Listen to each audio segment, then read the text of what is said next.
They broke her spirit, silenced her dreams, and called it tradition. She survived, she learned, and she returned as their greatest lesson. Kabaru was a well-known man in Zuma village. People knew him as a strict man who believed strongly in tradition. In his mind, men were born to lead and command, while women were born to obey and serve. This belief guided everything he did. He believed women should wake up early, cook food, work on the farm, clean the house, raise children, and never question a man's decision. To Kabaru, a woman's voice was not meant to be heard outside the home. This way of thinking was not only Kabaru's belief. Zuma village had lived like this for many years. Boys were sent to school to learn how to read and write. Girls were kept at home to learn how to cook and farm. Elders said this was the right way. Anyone who questioned it was warned or chased away. Fear kept people quiet. Salomoto became Kabaru's wife at a young age. She never went to school. From childhood, she was trained to serve men. When she married Kabaru, her life became harder. She worked from morning until night. She cooked, fetched water, cleaned the house, and worked on the farm. Kabaru never asked if she was tired or sick. He believed her duty was to obey. Salomoto carried pain in her heart, but she hid it well. She feared her husband and the village rules. At night, when everyone slept, she sometimes cried quietly so no one would hear her. She believed this was her fate. When Salomoto gave birth to a daughter, Kabaru was not happy. He wanted a son. He named the girl Amina but never showed her affection. From the beginning, Amina's life followed the same path her mother walked. Amina grew up watching everything around her. Even as a small child, she noticed the difference between boys and girls. Boys played freely and went to school with books in their hands. Girls followed their mothers to the farm or the river. When boys made mistakes, they were forgiven. When girls made mistakes, they were punished. Amina loved her mother deeply. She watched Salomoto work without rest. She saw how her mother was treated as if her feelings did not matter. Sometimes Kabaru shouted at Salomoto in front of people. Salomoto would lower her head and stay silent. Amina felt something heavy in her chest whenever this happened. At the age of 10, Amina began to ask questions. She asked why girls could not go to school. She asked why women had no say in family matters. She asked why her mother always looked tired and sad. These questions frightened Salomoto. Salomoto warned Amina to stop asking such things. She told her that Zuma village did not tolerate girls who spoke too much. She said people would call her stubborn and dangerous. She said silence was the only way to survive. But Amina could not silence her thoughts. Each day, she grew more aware of the unfairness around her. She dreamed of sitting in a classroom. She imagined reading books and helping people. She did not know how, but she felt her life was meant for more. Kabaru noticed Amina's behavior and became angry. He told her she was becoming disrespectful. He reminded her that she was a girl and must know her place. His words hurt Amina deeply, but they also strengthened her desire to escape the life forced on her. As Amina grew into her teenage years, the pressure increased. Salomoto began to worry constantly. In Zuma village, girls of Amina's age were prepared for marriage. They were taught to cook better, work harder, and obey without question. Salomoto feared her daughter would soon be forced into a life she never chose. Kabaru spoke openly about Amina's future. He said she would marry a man chosen by the family. He said education would only spoil her. To him, a girl with knowledge was a problem. Amina listened quietly, but inside her heart burned. She felt trapped. She felt invisible. She felt angry but also scared. She loved her mother and did not want to cause her pain. One night, when Kabaru was away, Salomoto finally told Amina the truth she had hidden for years. She spoke softly and nervously. She told Amina about Aisha, Kabaru's younger sister. Aisha was different. She wanted education. She questioned tradition. When the village refused to allow her to learn, she ran away to the city. Salomoto explained that Aisha had contacted her secretly years ago. She told Amina where Aisha lived. Salomoto cried as she spoke. She feared losing her daughter, but she feared more the life Amina would be forced to live if she stayed. Amina listened carefully. For the first time, she saw a clear path. It was dangerous, but it was hope. At 15, Amina made the bravest decision of her life. Before sunrise, she packed a small bag and left Zuma village quietly. Her heart beat fast as she walked away from everything she knew. She was afraid, but she was determined. The journey was hard. She was tired and confused. But when she finally found Aisha, her fear melted into relief. Aisha welcomed her with open arms. She listened to Amina's story without judgment. She understood because she had lived through the same pain.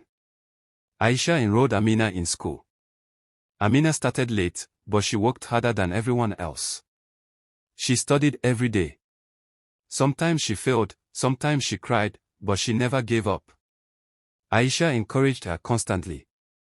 She reminded her that education was her freedom. Years passed. Amina grew stronger, wiser, and more confident. She entered university and chose to study medicine. The journey was not easy, but her determination never faded. By the time Amina graduated, she had achieved what Zuma village believed was impossible. She finished with a first-class degree in medicine. She became a doctor and worked in a famous hospital. She bought a house and a car. Every success reminded her of her mother and the life she escaped. One day, Amina decided it was time to return to Zuma. She went with Aisha. When they arrived, the village stood still. Salomoto saw her daughter and cried uncontrollably. Kaberu was shocked. The women rejoiced. The men were silent. Amina knew her return would change everything. Amina's return to Zuma village did not pass quietly. From the moment she stepped down from the vehicle with Aisha, eyes followed her everywhere. People whispered her name in disbelief. The little girl who once carried firewood was now standing tall, dressed neatly, speaking with confidence. Salomoto could not stop touching her daughter's face, as if she feared Amina might disappear again. Tears flowed freely from her eyes, and her voice shook as she thanked Aisha again and again for protecting her child. Kaberu stood at a distance, watching. His heart was full of confusion. He had imagined many futures for Amina, but this was never one of them. He felt pride and fear at the same time. Pride because she looked successful. Fear because her presence challenged everything he believed. The villagers noticed his silence. The women smiled openly. The men avoided speaking too much. That evening, Salomoto listened as Amina spoke about her life. Amina spoke of school, of studying late into the night, of failing and trying again. She spoke of how Aisha guided her patiently. Salomoto listened like someone hearing stories from another world. She felt joy but also sadness for the life she never had. Kaberu listened from another room. Every word disturbed him. He remembered the times he had shouted at Salomoto. He remembered refusing Amina education. For the first time, doubt entered his heart. The next morning, women gathered around Amina. They asked questions with excitement. They asked how she learned so much. They asked how life outside Zuma was. Amina answered calmly, using simple words. She did not insult the village. She did not shout. She simply explained. She told them that women worked in offices, schools, and hospitals. She told them women made decisions about their lives. Some women cried quietly as they listened. Others felt anger rise in their hearts. They had never imagined another way of living. Men gathered separately. Some were curious. Some were uncomfortable. They whispered that Amina was bringing strange ideas. They said education had changed her. Kaberu listened to these words, but they no longer felt strong to him. Later that day, Amina asked to speak to everyone. Elders, men, women, and children gathered. Her voice was steady. She spoke of education and development. She explained how keeping girls away from school slowed progress. She spoke of health, respect, and shared responsibility. She spoke about pain women carried silently. She did not accuse anyone. She did not insult anyone. But she spoke the truth. The village grew quiet. Kabaru felt something heavy inside him. For years, he believed he was right. Now, his daughter stood before him as proof that he was wrong. He watched Salomoto listening with hope in her eyes. That sight hurt him deeply. That night, Kabaru could not sleep. He thought about his childhood. He thought about what he was taught. He realized he never questioned it. He simply followed. For the first time, Kabaru cried alone. The next day, Kabaru called Salomoto. His voice was low. He apologized. Not loudly, not proudly, but honestly. He admitted the pain he caused. Salomoto was shocked. She had waited many years to hear those words. She cried, not from pain, but from release. Kabaru then called Amina. He struggled to speak. He apologized to her too. He admitted his mistakes. Amina listened quietly. Forgiveness did not come easily, but she chose it. Amina stood in front of her father quietly. Her heart was full, not with anger, but with understanding. She looked at Kabaru, a man who once rode his home with fear, now standing with lowered eyes. Slowly, she spoke. She said she forgave him, not because the past did not hurt, but because holding pain would not heal anyone. Kabaru's body shook as he cried openly. It was the first time many villagers saw him like that. Salomoto watched with tears, her heart feeling lighter than it had in many years. Amina held her mother's hands and thanked her for surviving, for protecting her as much as she could in a difficult system. Salomoto cried deeply. She felt seen for the first time in her life. The village women gathered around them. Some cried. Some nodded in agreement. The men stood quietly, listening. Amina then spoke about action. She said forgiveness must lead to change. She announced that she would sponsor girls in Zuma to go to school. She said young girls would receive books, uniforms, and fees.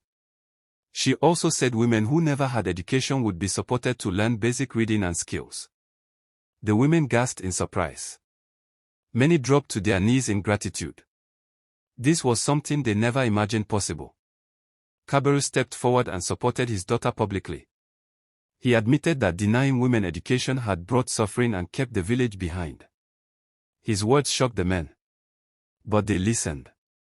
The elders nodded slowly. A new path was opening. After some time, Amina prepared to return to the city.